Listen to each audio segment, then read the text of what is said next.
এই দড়ি টানাটানির খেলায় কে জিতবে? পৃথিবীর সব থেকে শক্তিশালী মানুষ নাকি 100 জন বাচ্চা? 3, 2, 1 শুরু করো। আর এটা তোমাদের দেখা সব থেকে দুর্দান্ত কম্পিটিশনগুলোর মধ্যে একটা হতে চলেছে। আমরা পৃথিবীর দ্রুততম জেট প্যাকের সাথে রেস করব, একজন ওয়ার্ল্ড রেকর্ড হাই জাম্পারের সাথে ডাঙ্কিং কন্টেস্ট হবে, পৃথিবীর সেরা ফুটবল প্লেয়ার কম্পিট করবে সেলিব্রিটিদের বিরুদ্ধে, যার শুরুটা হচ্ছে পৃথিবীর দ্রুততম মহিলা ভার্সেস 100 জন পুরুষের সাথে রেস দিয়ে।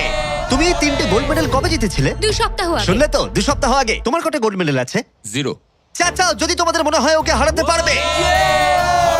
আমরা হারবো না। খুব সহজ হবে, চলো ভাই। একটা কথা বলো, তোমার কি মনে হয় ওদেরকে হারাতে পারবে? হ্যাঁ। ঠিক আছে, শোনো, যে একে হারাতে পারবে তাকে আমি $1,00,000 দেব।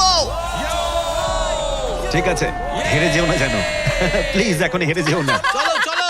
এটা ফিনিশিং লাইনে পৌঁছানোর রেস, আর যে প্রথম পৌঁছাবে সে জিতে নেবে $1,00,000। সে যদি মেলিসার থেকে